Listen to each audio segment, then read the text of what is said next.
Chicago.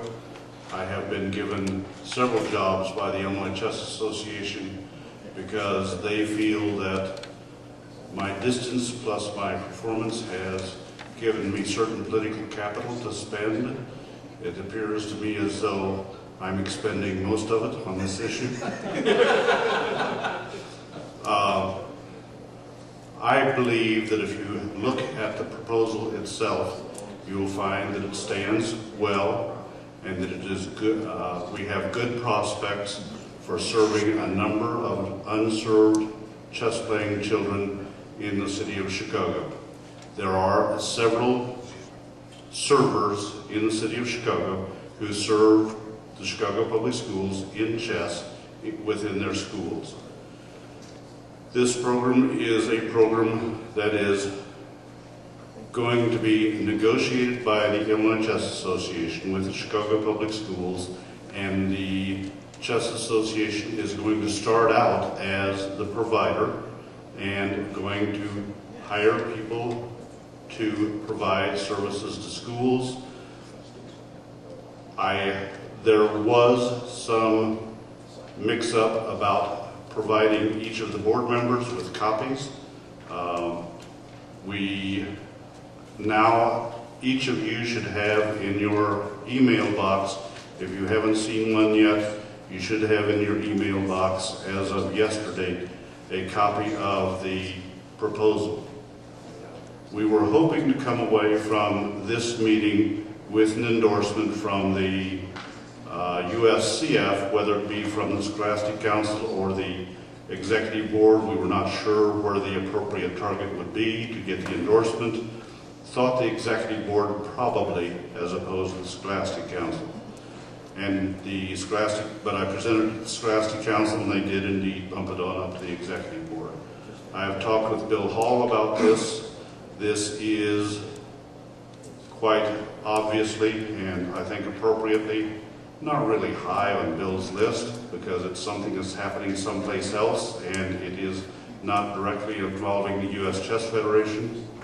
I would like to submit to you that the state chapter is doing something that the continuing DCIAs, or whatever they're called, the state chapter is encouraged to do a variety of things to further chess in their state. Illinois Chess Association is doing that. We have done it for years, and this is a particular program. We thought that it would be nice if the Federation would say to Chicago Public Schools, we have looked at this proposal, we think that it will benefit chess in Chicago. And one of the reasons that it is good for a chess player to live 150 miles from Chicago is that I'm not involved in Chicago chess politics, and there are Chicago chess politics. Nonetheless, I would like to submit to you that this is a good program, or a good proposal for a program that will benefit young chess players. I hope that the board can find a way to look at it on its merits. And in fact, I want you to get down so specific as to look at note 18 in the notes at the end, which describes where the people who have written this proposal have gotten their numbers and information. So I hope that you will look at it. I realize that looking at it tonight is probably a very unreasonable expectation on my part, but we are in negotiations, and if we could put USCF's name as, yes, we support this proposal, the Illinois Chess Association would appreciate it a lot. Thank you. Thank you, Garrett. Savanya, would you wish to address this? Yeah, and I'm speaking in favor of this. Obviously, I'm in Illinois, I'm a Chicago person. I'm a product of CPS. My children are CPS students. This is something that is very positive for it. And I think it's also in the best interest of the Federation long term, because it does also provide some form of a potential model to be able to replicate in other school systems. What kind of a boost would it be to the USCF to have a successful product or program like this inside of one of the largest school systems in the country that'll be able to have something to build more members out of. It could even dovetail in with other programs that are coming out, like the Boy Scouts program as well. So it's something that you should be looking at the merits of it, as Garrett said, and I would highly recommend that the board give it very strong consideration to provide its endorsement, because there's nothing that the Federation is being asked for. There's no monetary outlay, nothing along those lines, and Garrett can correct me if I'm speaking out of line here. But as an Illinois resident, as a Chicago resident, this would be a very positive aspect to have. Every other activity that's out there, whether it be basketball, baseball, swimming, gets a lot of due course, a lot of due attention in CPS. Now we're bringing that same level to chess, which is what we're all here for. So I'd highly recommend that the board does give an endorsement for this program. Luis Salinas? Yes, I'm just uncomfortable with the word endorse. More like something like seal of approval. Like endorse, you're saying, well, this one's better than all the other ones, and we haven't even looked at the other ones.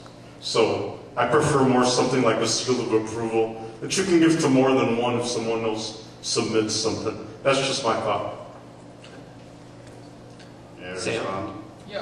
Oh, I'm sorry. Well, Garrett and then Sam. Garrett wanted to respond to that point. There is already a list in the back page of or somewhere near the end, of endorsements. I don't know if we would want to change that, but there are probably, I suppose, 15 to 20 endorsements already attached to the document.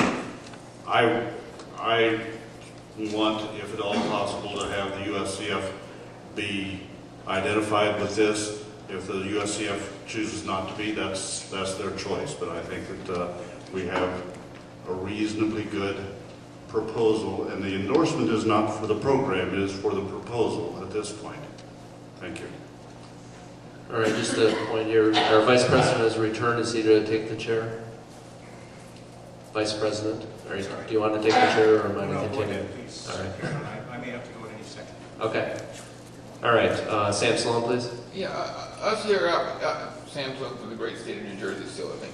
Us here out in the peanut gallery can't see the proposal, but there obviously seems to be some terrible problem with this proposal, that some group is against it, or there's something funny about this proposal that we don't know what it is, but we can see it says, I'm not involved in politics as a political issue and so on and so forth.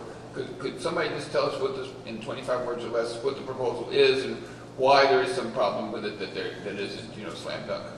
So, Garrett can tell us what the proposal is. Not in 25 words or less, I cannot. It is a proposal that is available for viewing on the Illinois Chess Association website. There is a strength in this proposal that deals with Chapter 1 schools, those sort of near and dear to my heart because I've served in Chapter 1 schools. Title I. Title I, yes. But you just vary. Now you can in 25 or less words or less explain what a Title I school is. It is a school that has a certain level of impoverished children who attend that school. Based on the percentage of free and reduced lunches. Correct. So, but the proposal itself has to do with getting teachers and instructors into clubs for chess in the schools. I would say that the fault is not in the proposal that causes particular discomfort among some people. The concern is, as I understand it, the concern is who has the official imprimatur of the Chicago Public Schools, and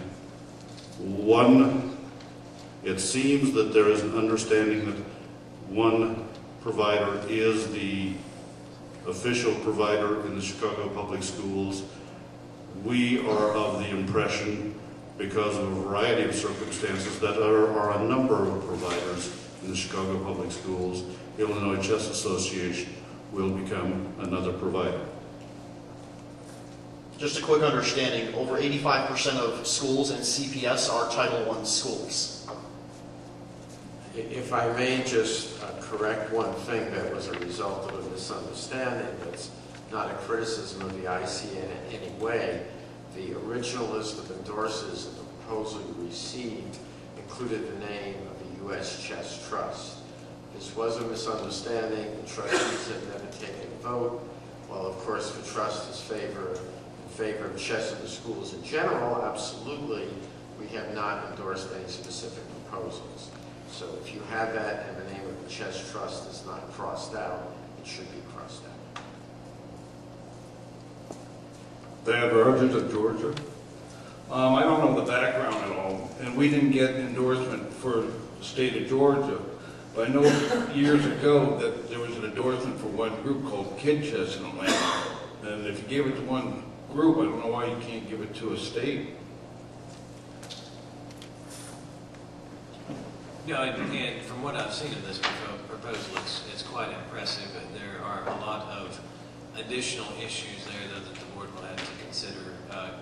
We also have another proposal in from that area as well, and sometimes there can be conflicting situations. And also, I think the executive board has to be very careful about being put in a position of picking winners and losers, and sometimes that can be going on behind the scenes as well. So it's something that the executive board is aware of and will be deliberating in the next few days. And Garrett, to address one of your comments about probably not expecting to get it today, having just received it, having just been on the board, I haven't read it yet. So, I mean, in all fairness, I could not possibly vote yes, no, or otherwise, because I don't have enough knowledge of having even read the program. I know I did receive it yesterday. And there were several other emails in the last week. I guess you weren't on that email list. No, I haven't Okay. received all the information at all. Well, I got yours kicked back, that you won't be in office till. Right. Because I was here. Surprise, surprise. Okay, Mark Midland, Illinois. Guys, I'm here speaking in favor of the proposal. Obviously, I'm involved with the ICA. I just wanted to point out what I think is one of the most exciting parts of the proposal.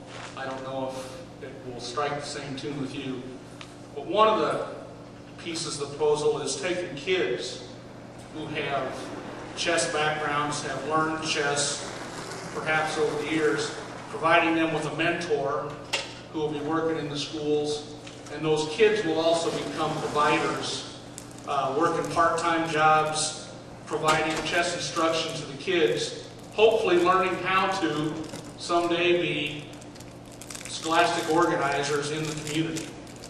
And to me, that seems like one of the pieces that's missing in the USCF today is a path from player to teacher to adult chess player. And this proposal, one piece of it that's exciting to me is that aspect, that the kids will be involved in helping teach younger children to play. Are you formally involved in this program? No, I'm 150 miles away, down south. Okay. Is there anybody in the room that's formally involved with the ICA proposal?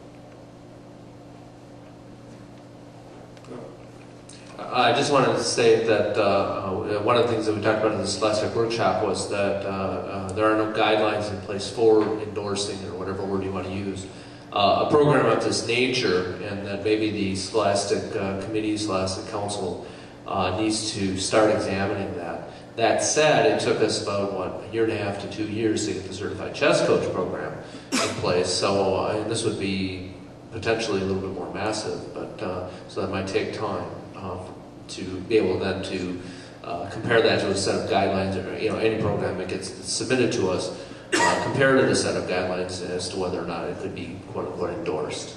Steve Shutt. Yeah, I agree that we definitely would be good to have guidelines, and I think there's three basic questions you want to ask. One, are they promoting the USCF? Are they running USCF rated tournaments? And are they selling USCF memberships? I think those are the big three. And if you have a program that's doing that, I think there ought to be a spot on the website and a database where you can list these programs. This would be a great opportunity for you to do your surveys. You'd have access to a lot of programs around the country. And in that, you could add additional information for them, like how many members they have, what are their age distribution, do they offer lessons, what time do they meet.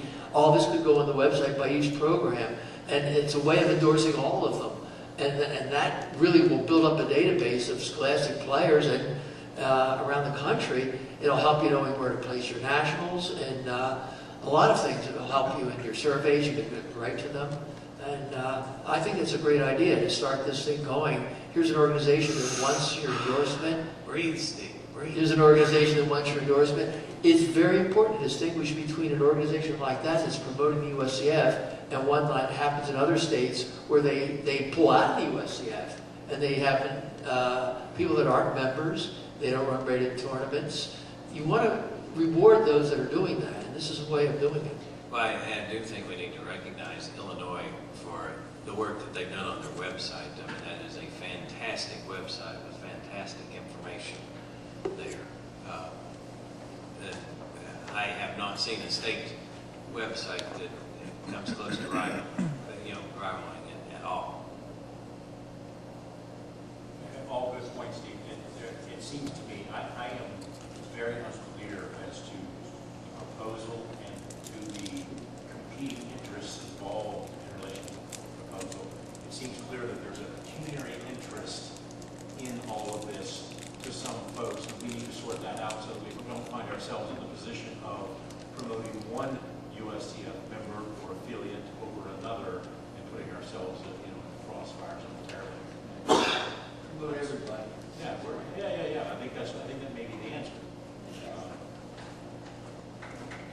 And also, I mean, we already have several curriculum that we have endorsed in the past, and we have, the Scholastic Council is certainly well equipped to look through a curriculum and advise us on whether it should be endorsed or not. When endorsing a plan, that gets rather tricky. It may look like a very good plan on paper, but typically you endorse something that's already been implemented and you see how it's working. So that can be tricky. So there may be some kind of a special endorsement, or there may need to be a little thought put as to what kind of recognition it is given as well. So these are. It's a very impressive looking plan, I will say that, and it has a lot of positive upsides, but you have to figure out exactly, especially when you're an organization, nearly 80,000 members, you have to be careful exactly what you put the organization's name behind it and what way you do it.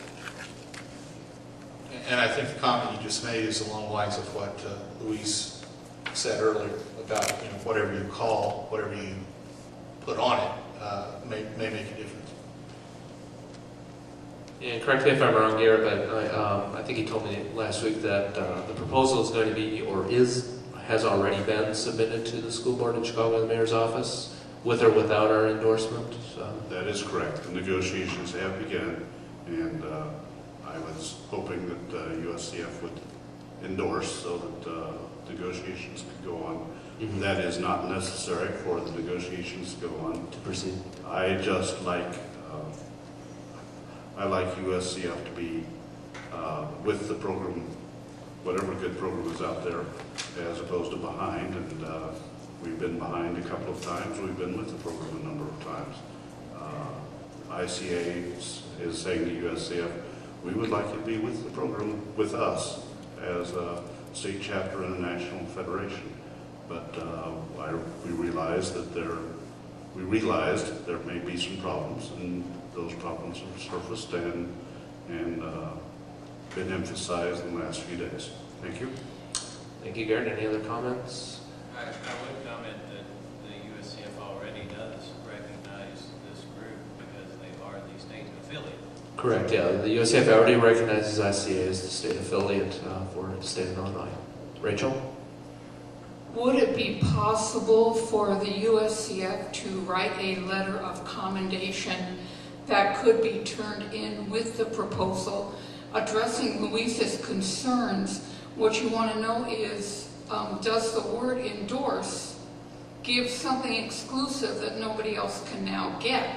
So would it be possible for this organization to write a letter of commendation that we recognize that something's happening here, that we, just a letter of, I can't word it, but a letter of commendation for what they are doing, and that we appreciate it and are behind it, without giving them any kind of an exclusive that other people who might be starting programs or have programs can no longer get. Just some kind of a letter, some kind of validity to what their effort is. I don't think there's been any time at all we've said that there's any exclusivity in any of our discussions, so I don't think that's part of it. Whether or not the board or the office wants to create a letter, that's up to the rest. Is there any interest in that? I think it's something we should discuss, and that's one of the options to be discussed by the board is what could be considered. Discuss now or discuss later? In closed session. In closed session, okay. Is there any motions coming out of this topic? Thank you. Okay, I'm going to move on. The last item I had on my scribbled down agenda here was the Amateur Grand Prix that Savan Maradian has forwarded to the board his proposal. Do you want to give a 30-second recap so the rest of the members understand what's going on, Savan? So the Amateur Grand Prix is basically a Grand Prix for anybody under 2,200 USCF. Nobody under the age of 21. There's already a Junior Grand Prix that addresses the kids. There's the regular Grand Prix that if your name isn't Alex and your rating isn't above 2,500, you're not going to win it. So this addresses the real bulk of the entire population, which makes up a huge number of our constituency. There are a number of different types of prizes for it. They're all books and equipment. It's not a cash prize.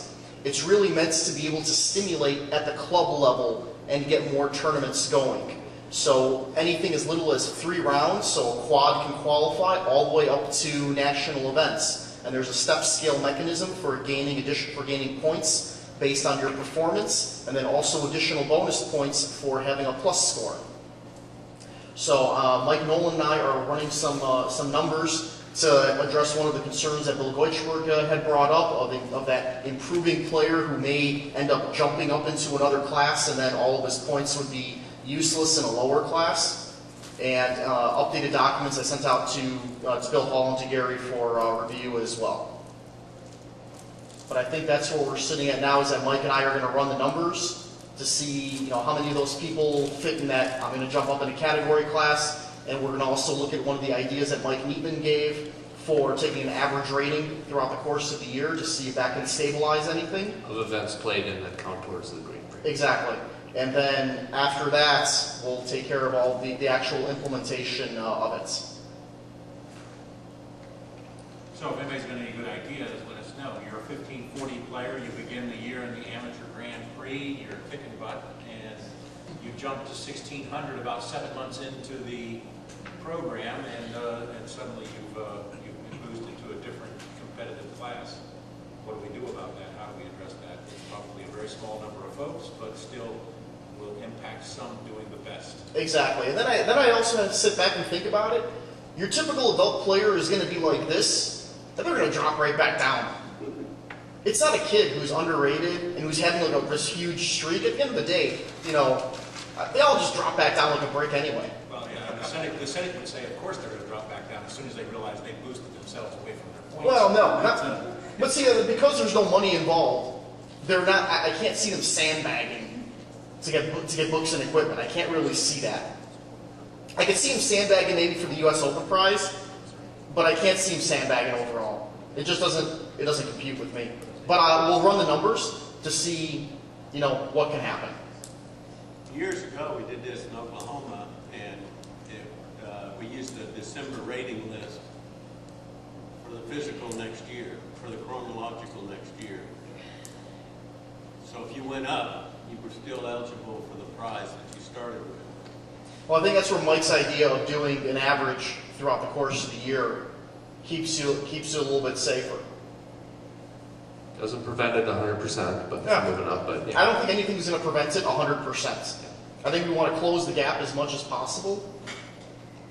It works well for the Wisconsin Chess Association's chess tour, only 10, 12 events, but it works really well.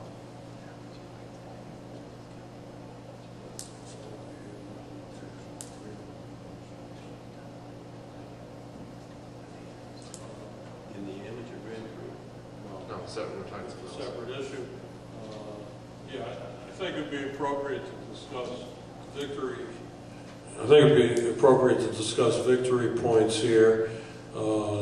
That's an existing program that has not been implemented yet, and I've been talking to Bill Hall about revising it and using it for a Grand Prix. I think if we did have that Grand Prix, it would be a different type of Grand Prix than what Savant has been mentioning, and it's not necessarily incompatible. I mean, they could possibly be both of them.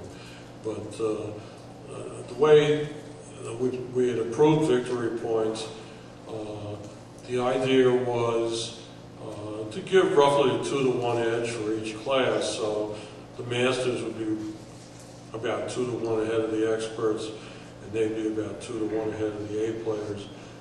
But if an A player was very active, if he played twice as much as an expert, then he might have as many points. If he played 4 times as much as a master, he might have as many points. I think if we have a purely honorary system, that's an interesting way of doing it. I've been rethinking that now, and since I think victory points would work so perfectly for a Grand Prix, but not that way. What I'm suggesting now is that we do something like we do in the Junior Grand Prix. I think the Junior Grand Prix has been very successful, and that it's allowed people of different classes to compete because you get a point for beating someone 100 points above you. You get a half point for drawing someone 100 points above you. So the leading players tend to be kids that are rapidly improving, and as they go up, they tend to keep getting higher and higher rated opponents, and the people 100 points above them keep getting stronger, but they keep getting stronger too. So frequently they keep scoring points, and there's no abrupt cutoff point at which, oh no, I'm about to reach this level at which no more points are possible. What I'm suggesting for this type of Grand Prix is the Grand Prix would use victory points. I wouldn't call it the Victory Points Grand Prix or the Victory Grand Prix. I don't think that has quite the right ring to it. I think Victory Points does. Victory Points sounds good.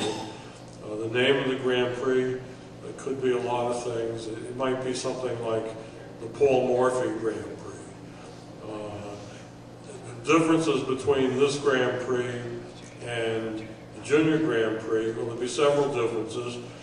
First, this Grand Prix would give points only for women. There'd be no points for draws, so that's one difference with the Junior Grand Prix. Hey, Bill, up here, Bill, here. Can we hold on 1 second on the victory point one, because I kind of want to lay to rest the amateur Grand Prix, because I thought that in some of the discussions with the board members that we would separate these two out. Yeah, because we're talking about two entirely separate. Oh, yeah. Exactly. Yeah. I want to. Yeah, you can proceed. I just want to. No, I agree. We're on Grand Prix. I'll get this one in. I agree. Okay, please continue. I just want to put this one to bed that Mike and I are going to work on the numbers just to check out for the fluctuations, and then Bill Hall, Gary, and myself will work out all of the other implementations to it. Yes. Okay, so there's an action item then put it for Mike Nolan and Savant to work on this project.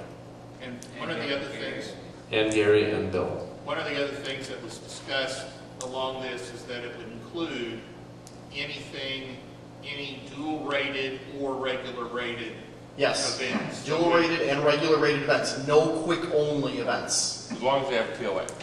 As long as there is a TLA for it, that is one of the key controls. There must be a TLA in there for it. Okay. Any further discussion on Amateur Grand Prix? Yeah, it's probably, Oh, sorry. it's probably good to point out that, Saban, this is one that you're providing the prizes for, not the USCF. Yes, the USCF is not providing anything for this. I am providing all of the prizes for it. Okay. Well, yeah, okay, I can't do that, so that, you control the magazine. Okay. When do you anticipate implementation? I would like this to begin January 1st, and it would end December 31st, with all prizes awarded February 2013 after the final computations get done for rating, for all the rating points and everything accumulated. And then the prizes, like the U.S. Open prizes, would be for the 2013 U.S. Open. Okay, thank you, Savan. Any further questions on that topic? All right. You want to talk about victory? All right, I'll give it to Bill for victory. Yeah, I would like to make one comment. My general sense is I like this plan. My general sense is that. I want to see how it fleshes out, but my general sense is favorable.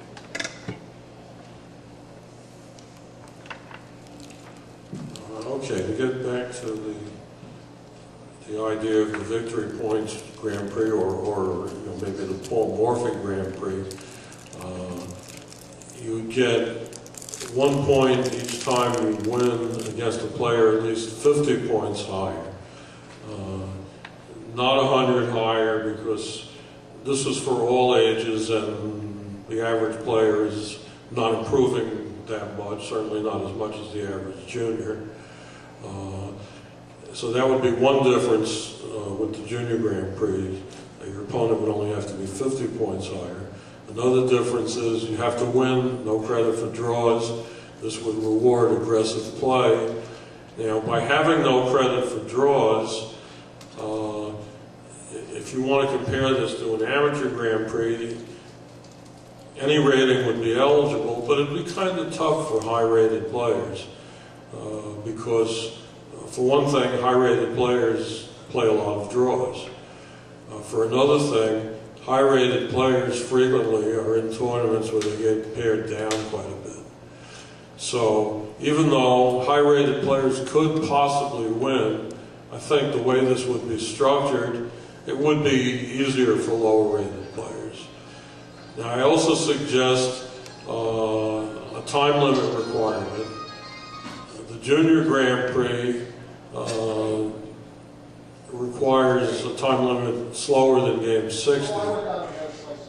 You know, for this Grand Prix, there's a lot of ways you could do it, but I was thinking you might require game 90 or slower, or another way to do it would be you could have brackets, something like game 60 would generate 1 point, game 90 2 points, and game in 2 hours or slower 3 points.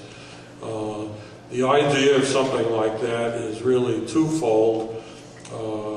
First of all, you know, to reward play in more substantial tournaments, but also to avoid a situation in which you can play in a fast time limit tournament and it might have 5 rounds a day, game 30, and if you play enough of those, you can rack up a lot of wins. While if you're playing slow time limit tournaments with 2 rounds a day, or maybe even just 1 round a day in the case of club tournaments, it's much more difficult to get points. So, I mean, the time limit aspect of this could be done a number of different ways. But I like the idea of either a game 90 minimum or maybe a game 60, game 90, game 120, 1, 2, and 3 points, something like that. This Grand Prix would also, like all of them, would require a TLA. And for this one, I'm hoping we could get substantial sponsorship and have, you know, the kind of prize money we have in the regular Grand Prix, you know, the one where Masters win the prizes. I would break the prizes down in some way by age. I wouldn't ban kids from this one. I would allow kids, but we have to recognize that they're going to win a disproportionate number of prizes, and in order to avoid that, we might have the prizes in 3 groups, like a junior group, a senior group, and a third in-between group, so the kids wouldn't get more than 1/3 of the prizes. And there are a lot of advantages to doing it this way. I mean, it's very simple. You don't have to have any prizes for any rating class. It's just a matter of beating people that are a little above you. Bill, if you start the prizes with game 60, if you start the prizes at game 60, you won't have to worry about a whole lot of the scholastic players, because a lot of the scholastic events, you get a bunch of rounds in a day, but they're game 30. And I think that's a pretty standard, scholastic standard is running game 30. So, you're going to have some serious scholastic players, which I actually think of more as junior players. But scholastic players are going to pretty well be cut out of this one. And that may be what you want. I don't have no problem with that. But this is, I think some of the fears of the kids is maybe a little bit overblown, because the kid who, in our area, you can play a 5-round scholastic rated tournament twice a month, but they're all game 30. Alan? Yeah. As I recall, there were in excess of 5,000 players who had points in the 2010 Junior Grand Prix. Yeah. That's a pretty hefty group of kids. Out of 28,000. Yeah, out of 30,000 or something. But right. It's worth noting that the Junior Grand Prix currently uses whether an event is regular only as the demarcation point. What games are regular only are going to change slightly in January. However, as was discussed several times during the meeting, delegates meeting, I'm pretty sure that in order to implement what was passed, I'm going to have to change the submission form so that we're going to have to know exactly how many minutes and how many seconds increment delay everything has, so that at some point in time somebody's going to have to make a determination what is the eligibility cutoff for the 2012 Junior Grand Prix. It would be nice if we had those rules actually available by January 2012. And if Bill is thinking of something on other lines, we should have the ability to do what he was suggesting, which is discriminate game 60 versus game 90 versus game whatever type of events, because we're probably going to have to collect that information anyhow. Well, and to your point, though, if you're 5,000 players with points in the Junior Grand Prix, I don't have the data, you do. I'll bet you there's a whole bunch of those that happen from one event. Yeah, probably. I think there were a lot of them that had 2 or 3 events, but there were also some that had lots of events. I'm not saying there won't be some. Those are junior players, more than they are scholastic players. The other thing I wanted to mention, just for the record, the Junior Grand Prix point system was changed for 2011 rather dramatically. So it's no longer 1 point for a win, half a point for a draw sort of thing, or 2-1. It never was 1 point and a half. It never really was, but it's been changed dramatically from how it was to something that we think is going to be more equitable in 2011. So. I thought we were in 2011. No, but it was changed effective January 1st. I didn't notice the change, except I think it's 10 and 5, and I consider that the same as 1 and the... Yeah. No, there's a new point structure. It's up to 100 points. You get the point difference on a victory, correct, Mike? Yeah, it's if you win, you get 2 times the ratings differential with a cutoff of 700. If you draw, you get 1 times the rating differential with a cutoff up to 350. So you get a lot more points. But there's still the 2-to-1 structure between the two. But what we're doing is we're going further out in terms of the ratings differential. You can get points for beating somebody rated 5 points higher than you. You just have to get a lot of points for beating somebody 5 points higher. So they don't have to be 100 points higher? No, that's no longer the case. So now you get points for any amount. Anybody rated above you. Anyone rated above you. Well, that's interesting. I guess my first reaction is I don't suggest that we use that for the Victory Point Grand Prix. I think it should be different.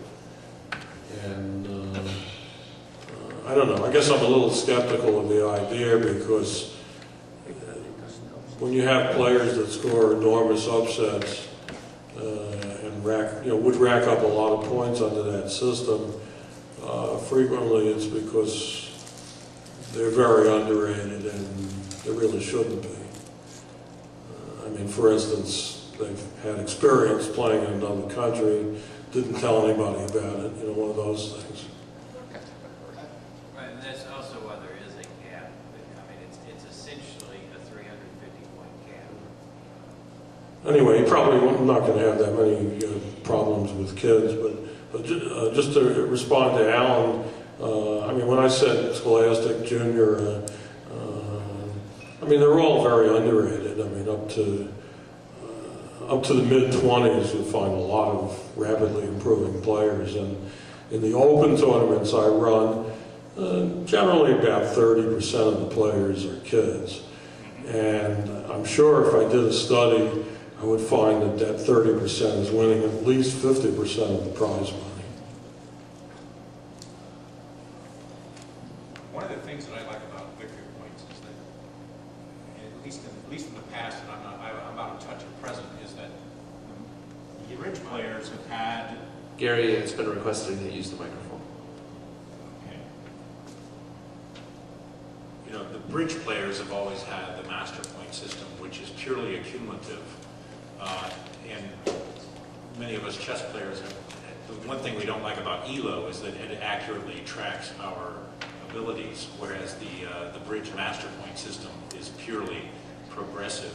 It has a real appeal to it, and I think the Victory Point system captures that in some extent. And so there would need to be, and I think we've already contemplated this, Bill, a way to continue it from year to year, and it's not just a 1 year and out sort of thing, but you would have a lifetime. Absolutely. I think on every player's MSA pad, it should be Victory Points, lifetime, this year, and maybe some other great days. And so then, as soon as we introduce that sort of a concept, folks are going to want to go back in time and find their victory points. I don't know if we've given that much thought.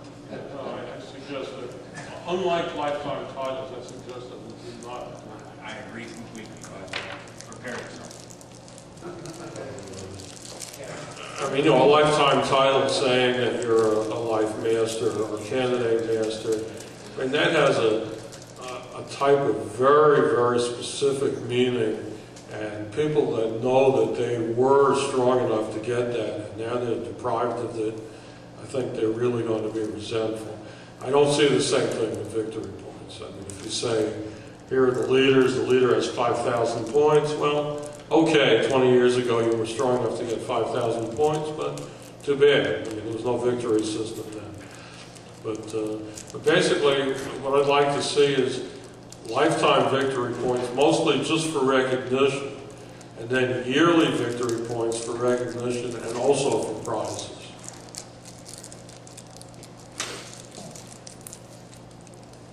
Okay, do we need an action item for Bill Deutschberg then to draft a resolution for the Victory Point Grand Prix? Is that how you want to proceed, or how do you want to proceed? Well, I've been discussing it with Bill Hall, and I've been discussing it with Bill Hall. I think we should both continue to work on it, and then we'll report to the board when it's ready, and also we should start looking for a sponsor.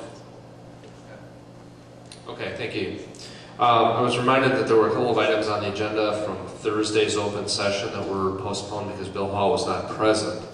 Bill's not in the room. And he's not present again. He's right there. Where? Oh, he's hiding. He's right there. He's hiding. So we'll return to those quickly here. First thing was computer infrastructure update. Bill Hall.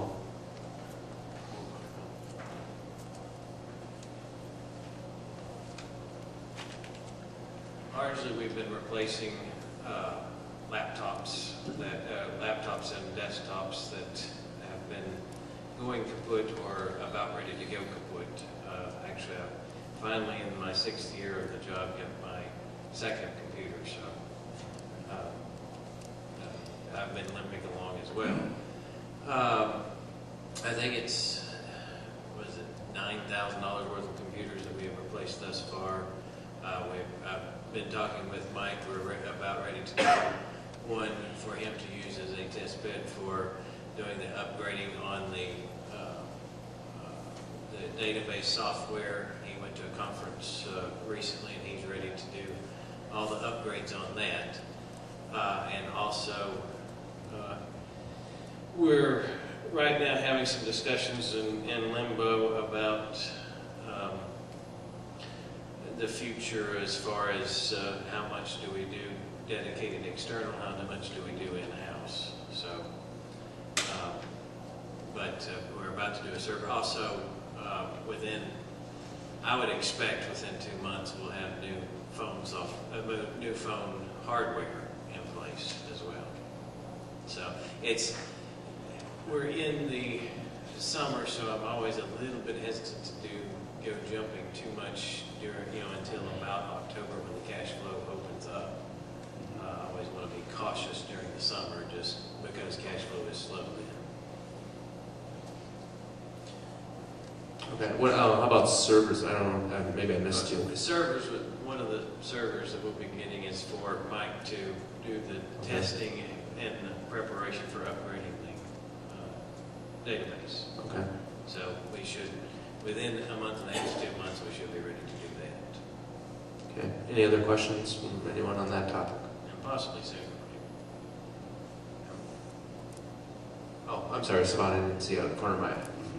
I'll remind the board again to please make a laundry list of the technology that you're looking for, hardware, software, phone systems, everything, and let me run it through both the Michael and Susan Dell Foundation as well as our own internal sales group to see what we can do about lowering that impact of cost to us. Because I do know that the Dell Foundation does provide nonprofits with a number of different types of technology upgrades and so forth at no cost to the nonprofit.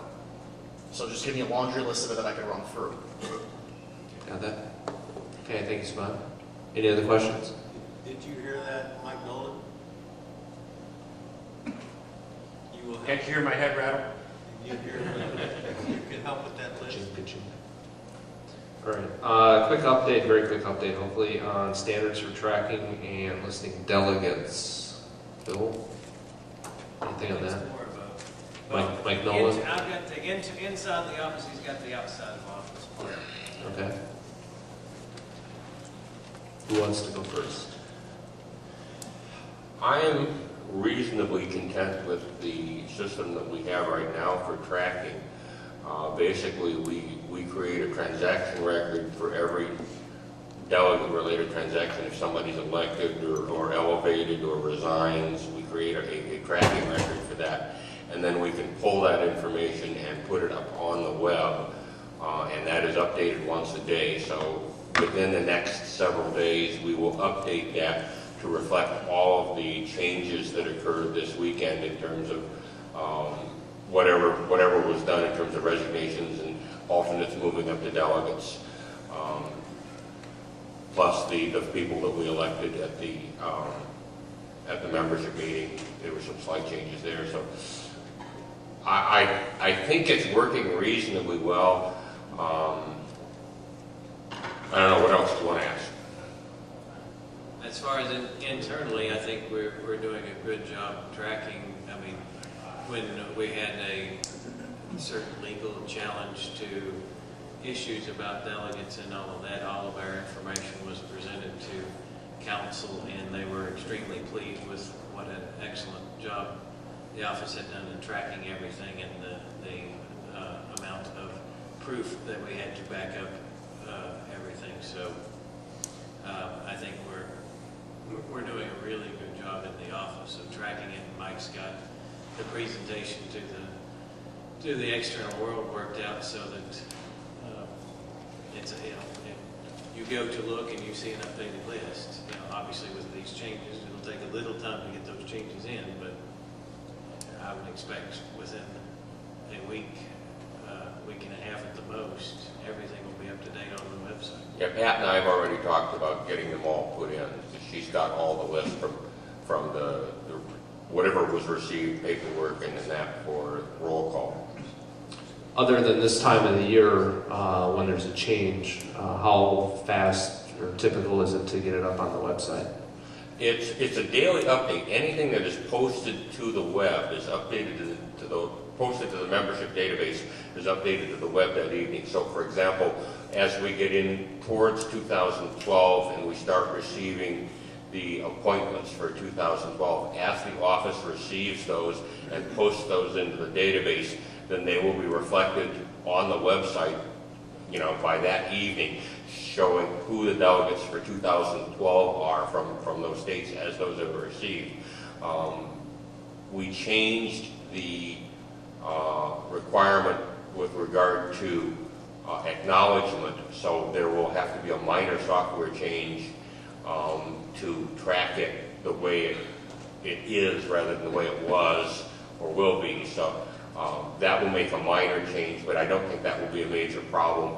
So I don't see any major problems. I think we're in reasonably decent shape at this point, even though there's a lot of transactions that happen over the course of a year, a couple hundred of them. So. Excuse me, what was the change about acknowledgement? How did that change? Mike, didn't we pass the change that the states now have to, when they send in their list of delegates, they have to also send in the acknowledgement that they accepted office? No, well, the states don't have to send that in, the individuals have to. No. That's the change bill. For 2012, actually for any change to send in after yesterday, or whenever that passed. It didn't get posted until an hour ago. Yeah, it did get posted until an hour ago. But anybody who, when a state sends in a list of delegates, which at this point the next logical time for them to do that is for the 2012 calendar year, when they send that list in, they have to send in the acknowledgments of the individuals that they accepted the responsibility at the same time. Which is the qualification? That is the qualification. Yeah, that is the qualification, correct. Okay. Any further discussion on that item? Okay, there were several rating issues that were on the pre-printed agenda, and we just wanted to bring one of them up and see if there's any need for change here. Policy of adjusting USCF ratings based on FIDE results. I think one of the issues there was a lot of the youth events weren't being completely rated. You only rate events against, or games against those with FIDE ratings. Several of the games, so, like in the 11-round World Youth, only like 3 games were being rated, that kind of thing. Bill, do you have a comment on that or that topic? Bill Goichberg and I have had quite a few discussions on that, and I think we got very close to something that we felt comfortable with. I don't remember the status. I don't think the board has voted on that, or anything. We haven't. Huh? You might want to do that. I think we're going to have to take a little time and flesh it out a little bit. I don't have anything on paper with me. I remember. You remember it well enough? Yeah, let me just say first, the problem is more than just the fact that only the games against FIDE players were rated. The main problem is our kids as a group keep losing rating points, and when they play in FIDE youth events. And we called the attention of Mark Lichtman. We called this to the attention of Mark Lichtman a few years ago as the chair of the ratings committee, and he did some adjustment to the conversion formula, and it helped, but our group is still losing rating points, and I mean that's unfortunate because these are improving players, and it's a large group, and frankly, they should be gaining rating points every single time. Can you clarify, is that FIDE rating or USCF rating? It's USCF rating based on using an adjusted FIDE rating for their opponents. One of the big problems that we found there, and Dr. Glickman did the research on it, and he really found that the FIDE ratings, when you get down to 2000 and below were just so vastly, wildly inaccurate, they were not credible whatsoever. Yes, the lower the rating you go, the less reliable it is. What we were talking about, I mean, after we kicked around a lot of other solutions, we came to kind of a compromise between our two views of we would rate the games only for USCF members that had FIDE ratings of at least 2,200. So if you have a FIDE rating of at least 2,200, then you'll know in advance if you're going to play in the World Youth or anything else, you'll know that all your games against FIDE players will be USCF rated using the conversion formula. But for the players under 2,200, you'll know in advance those games will not be rated. And you know, I did a study of this, and I found, you know, if we did this, our players would not have been losing points, and in fact, they would have gained more than they would have lost in the last, I think I looked back through the last 5 World Youth events, that you know, the losses were all taking place in the area of under 2,200. I would remind the board that the reason we resumed doing adjustments for FIDE events in the first place was because of a number of complaints from usually from the parents of players playing in events like the World Youth, and every one of the complaints was from somebody with a USCF rating under 2,000. Well, of course, those were the ones that had good results. Right. But the majority did not have good results. So it's kind of, they want their cake and eat it too. Were you going to make a motion? Well, I know, I would ask Mike Needman, as the Scholastic Council or committee, you know, are they aware of this issue? Have they discussed it? As far as I know, there's been no discussion, but Garrett can correct me if I'm There wrong. was a little bit of discussion of it. We were aware of it. You want to use the microphone, please, Garrett?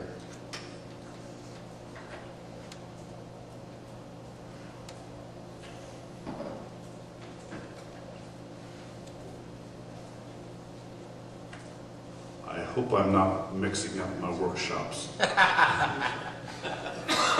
But I think that we did discuss it briefly.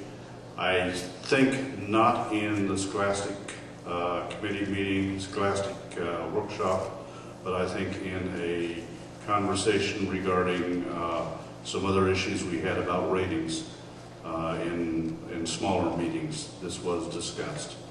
I don't know if Mike would recall or not, but I know that it was discussed. I have heard about it this week, and it was in a meeting, and so I know, I'm pretty sure that I've heard discussion from other people also from the council. Any consensus? Do you recall any consensus or? No, we were just made aware of it. We were not discussing solutions. It sounds to me like you're not quite ready to bring something to a vote here, because you probably still need some additional input. I haven't seen the proposal yet. I would have questions regarding implementation specifics. For example, we have a World Youth coming up in a few months. Those people, if there's a 2,000 or 2,200 or whatever it is cutoff, are some of the people who are currently planning on going, are they aware that they may or may not get their ratings adjusted, and might that affect who decides to go? Probably anything we do should take effect after this World Youth. I would suggest that, I mean, if the board thinks that this solution sounds okay, that we refer it to the Scholastic Council for their comment, and then, you know, after the board receives their opinion, then we can decide what to do. Well, I think you and I need to kind of flesh out in wording what we definitely want to do and get their input on it too, and then get it to the board. Okay, we have an action item for Bill to flesh out wording and then to pass that to the Scholastic Council for their input. Agreed? Okay. This is the last item that I have on the pre-printed. It's the last item of any agenda that I have, okay? It's the implementation of the 3-month membership. Bill Deutschberg.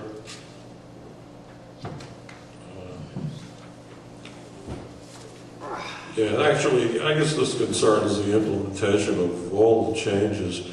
The other changes in dues are all to be effective January 1st. So regarding those changes, I would just say, I mean, they're perhaps, I guess what Mike Nolan indicated, that they're probably already reported on the forum. You know, I think they need to be on Chess Life Online, you know, on our front page as soon as possible.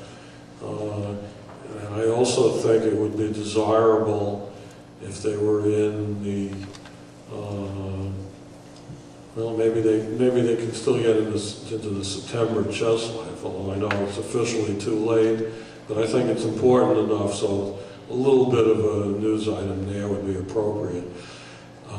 And regarding the 3-month memberships, replacing tournament memberships, the tournament memberships should still be in effect through the end of the year. But the 3-month memberships can go into effect really almost immediately. It's just a question of how quickly Mike Nolan can do the programming. And, you know, I would suggest that they go into effect as soon as the programming is done and that they be publicized, you know, as soon as possible. I guess maybe you don't want to publicize them before they're available. I don't know. Right, well, and I think we want to minimize the publicizing them widely to the membership, but definitely publicize them to affiliates, since it's only going to be through affiliates, correct? Yes, you know, probably an email to affiliates would be good. Yeah, we did that last year with changes, and I would recommend we do that again this year. And also doing it on TD affiliate, or TD announcement on the TD. Yeah, I was going to say that, because not all TDs are the affiliate. There are TDs that work through affiliates, and the affiliate president may not be that aware they need to tell the TD about it. Trust me, that's happened. All right. Anyway, I mean, I'm looking forward to, you know, getting more members from this, so I'm just kind of anxious to see it go into effect as soon as possible and not have to wait until January 1st. Go ahead. I would recommend to keep the tournament membership program alongside the 3-month program. I know, it's another membership. There would be no incentive for the tournament membership. I disagree. I disagree with that. I think we should keep both of them. I think we should keep both of them and see what the customers end up saying. Because you're also going to annoy some of your affiliates who, with a click of a button, can execute a tournament membership. But now with a 3-month membership, I've got to take all this extra information down on the individual. Well, you do anyhow if we don't have an ID for them. Well, yeah, but more often than not, you're sitting here and you're getting the person whose membership's expired, and you don't have to sit here and deal with any of that. Keep both of them around until the next delegates meeting. You'll have statistics behind you. What information would we have to collect on the 3-month membership that we don't have to collect anyway on the tournament membership? The big difference is probably that we want to make sure we have a current mailing address, because we are going to be sending out some magazines. With the tournament membership, we may or may not care if we have a current address. With a 3-month membership, and again, this gets down to implementation issues. Are we going to send those people a 3-month membership card? I don't know. Yes, absolutely. You also have to have Yes? Yes. Okay. Yes. You also have to have a birth date, because Yeah. it's her age phase. Yeah, and we have to have a birth date, but we generally have to have a birth date at the time we issue an ID anyhow. One of the possibilities is that we might look at revising the way that basically do these 3-month memberships similar to the way that we do the tournament memberships as some kind of a checkbox on the rating report form online. I have to look at that. That form is going to have substantial revisions coming to it anyhow. It's just a function of, do I want to have to do 2 sets of revisions or 1? What I'll try to do is get back to the board with some estimates of implementation possibilities and timeline. Probably won't get it till sometime, not this week, but next week. I think the point is, if it's done through, if TDs and affiliates are doing it, it's done through the TDA side, and if we have to enter it like we're selling a new membership, we do have to have other information, as opposed to doing it as the checkoff, one of the major ones being the birthday. Right now, for a tournament membership, I don't have to check off birthday. I do, and you know, the tournament memberships may have been thought as for brand new players, but people who are existing players do them all the time. Well, there is still a sort of a checkoff on that one, because there's 2 types of tournament memberships. One for people who are over 24 and one for people who are 24 and younger. So there is already a birthday check that goes in there. But it doesn't kick up. I don't have to enter that when I enter a tournament membership. That's generally because we already have the birthday on record. Let me look at the issue there. I may be able to do this in a manner similar to how the tournament membership is done. It's a question of how much that's going to clutter up the form, which is going to need to be redesigned anyhow because of the stuff that has to happen in January. So, like I said, give me a week and a half or so to try to get back to you with some ideas of what I can do and how fast I think I can do it. Yeah, an advantage of the tournament membership is it's very easy if you don't get the address. It's also a disadvantage. You don't get the address, the player doesn't receive anything, no organizers send him emails or mailings, he doesn't get a magazine, and basically you collected some money and the player is gone. I mean, one of the big advantages of the 3-month membership is the player's a real member, the affiliate knows, the director knows the player's going to get something, he's going to get a card, he's going to get a magazine, so you will get an address. It's more work, but I think in the long run, we'll get a lot more members out of it. I think both should be offered through January 1st because you don't want to discontinue something suddenly that people are counting on.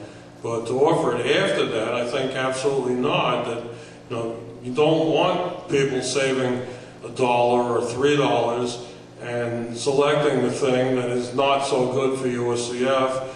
When if you just charge them a tiny bit extra, they'll pay that one and they'll pay the membership, which is better for USCF because we'll get more members in the long run. If you make it too hard for the TD, you run the risk the TD won't even bring it up. Yeah. I mean, seriously. Because, I don't know how often this happens in other people's worlds, but I've had 210 player tournaments where I had to process 80 membership actions. That's a hell of a lot to sit down on Sunday night and do. And it takes a long, long time. And if I have to bump that up, and usually I'm not counting a tournament membership in that. I don't have to do anything to process it. All I got to do is check the box. That goes in with the rating report. It's simple. But otherwise, it's an additional work. That's why I say make both of them available. Let market forces decide on it. You don't want to make it difficult for the small club organizer to have to do additional steps. You want to give as much reason for that small club organizer to organize more and more events and draw more people in. Just keep them both. I don't think it's actually going to hurt. I think once the organizers and the TDs begin to educate the people when they're saying, hey, I'm going to buy a tournament membership, and they turn around and say, well, here's a better option for you. Give them the option. And I think we're actually going to find out that over time, people will migrate away from the tournament membership because they'll see the value proposition. But don't just cut them cold turkey just come December 31st. And we'll have a year of statistics behind us to see which way it's gone. I don't think you want to offer something that's less advantageous for the USCF. Well, I think we have to also not only look at it from the USCF point of view, but from who our customers are as well. Because if you don't look at it from the customer's, and the customer is not only the member, it's also that affiliate as well. Well, both are important. I mean, really, you have to weigh the advantages and disadvantages. And there is an advantage that one of them is very easy. But, do we want a lot of members or not? Getting a lot of members is not that easy, but it's something we want. And Well, if you're unfortunately, it's work. It's work to get a lot of members, but that's what we want, or should want. Okay, Bob's been waiting for a while here. Yes, I have a question. Is it expected that if you're an affiliate running a tournament, that you present all the membership options, including the 3-month membership, to the people who need to renew, or would it be appropriate for an affiliate to say, well, we're going to push the 1-year membership, and we'll only suggest the 3-month membership if the player balks at paying that fee? Because in the past, with the tournament memberships for the Massachusetts and New Hampshire associations, we've generally sold 1-year memberships, and we don't even bring up the question of a tournament membership unless the player says, well, I can't afford this, then maybe you might suggest that. Yeah, I don't bring up the tournament membership unless the player balks at the more expensive membership. There is an exception. When the player is foreign and he obviously is only going to play in that tournament, I usually bring up the tournament membership. I'm aware of some other organizers who just refuse to sell the tournament membership. And I think they have the right to do that, but that's not something I've ever done. Kevin? I heard the statement that for these 3 months memberships, one of the benefits would be that the person is a, quote, real USCF member, unquote, for those 3 months. I'd like to probe that statement just a little bit. Does that mean that subject to age restriction, that member would be eligible to register as a voting member? That was yes. Yes. Does that mean then that if the membership extends through May 5th, again subject to the age restriction, that 3-month member is eligible for a ballot and can vote in the elections?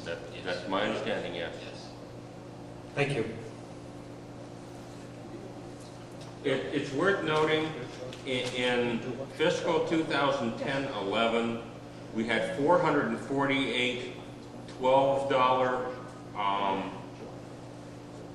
tournament memberships from 388 people, so there was some people who did it more than once. We had 1,459 $7 memberships from 1,299 people, so there were a few more people that did them more than once. The key thing, I think, that we... How many of those voted? None. Presumably almost none of them, because none of them would have had voting privileges unless they turned around and bought a membership. The key thing there is to drive what we want to happen